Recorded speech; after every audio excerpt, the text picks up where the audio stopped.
I've come to the Charing Cross Hotel in the middle of London. It's just raining and I'm here for an Association for Project Management Learning Legacy event about the Olympics.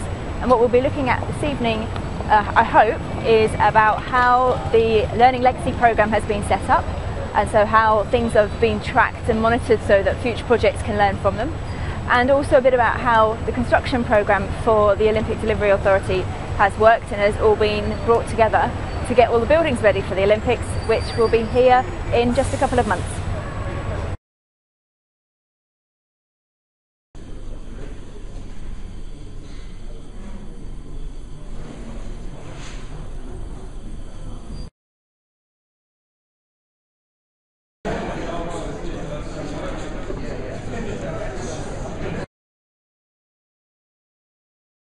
Cast your minds back to this day in 1920, to imagine what this day in 1920 was like. Some of you with good memories, I'm sure, will remember this was when the games of the 7th Olympiad were in full flow in Antwerp in Belgium. The games were special for all sorts of different reasons. It was the first time that the flag of peace had been, that doves had been released in a symbol of peace, and it was the first time that the Olympic flag had been flown. But these games were also very special because they represented a special day. It was the day on which APM's longest living member was born. And as absolute luck would have it, he is in the room tonight. So I'd like you please to celebrate sustainability in action by congratulating Sir Reginald Parliament on his 92nd birthday.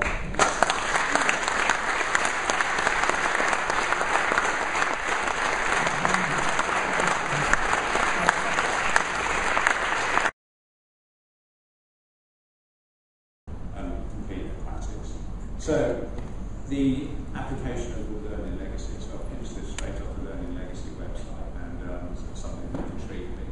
So the ODA has provided a model for success that is transferable to UK construction projects. So effectively, that's what I'm doing now. I see myself as a test bed of this. We're moving from a programme which is sort of mega to a regular. It's billions, it's a 7 billion construction programme to something that's in the hundreds of millions for transformation. ODA talks about years, I talk about months. It's an 18-month delivery programme. So effectively I'm moving from ODA to what I'm calling ODA Light. So how can I benefit from the Learning Legacy? Clearly I was part of it, so I know a lot about that. But in terms of demonstrating, is it truly transferable? First of all, set the scene. Why a Learning Legacy? Well, we're on time, we're on budget. In fact, we've 1 billion savings handed back to government. We're fit for purpose, we're designed for legacy, as Colin's just told you. With parity fees that are above industry benchmarks, as Colin's explained. So we will get a lot of interest from the industry and professional community as to, well, what have we done differently?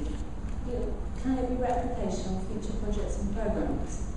So we need to start thinking about how we're going to collate this into a coordinated, structured approach that as a public body we have a duty to gather, collate, disseminate best against. It really has proved the worth, value and world-class excellence of project management. And I think, to use the words we've heard in the presentations this evening, it really has raised the bar for industry and showcased UK PLC. And I think our speakers tonight and the speakers who have spoken in the previous 4 events, some of whom I'm happy to see back in the audience, have really brought great credit, both to themselves, also to the profession of project management, and also to the UK's sustainable future. So on every single one of these levels, please do join me in saying thank you for a terrific job well done. I've just come out of the Learning Legacy event. That was the 5th event that APM have done, and the last one. And the purpose of the whole series was to look at all the different lessons that have been learned as a result of the Olympic programme and carry on that knowledge transfer back to industry. And that's what I realise now, is actually the Learning Legacy programme run by the Olympic Delivery Authority has come to an end. It finished in October. And what they've been doing since then is working with industry partners from a number of different industries, including project management, to make sure that the lessons live on. So all the documentation and good practice that was produced as a result of the Learning Legacy effort for the Olympic programme is transferred, if you like, into a industry organisation or industry partners who can then go and actually implement those lessons in their own environments. So that was really part of the purpose of tonight, for us to hear some of the lessons. Nothing that would really make you jump out and sort of say, wow, I never thought about doing that, but it really hammers home the key things that have been a success for them include senior sponsorship, good governance, and a clear scope. Those were probably the three things that I took away as critical to make sure that projects are a success. Now again, you may well know those kind of things already, but it's a good opportunity to reiterate what actually really does make a tangible success of a project.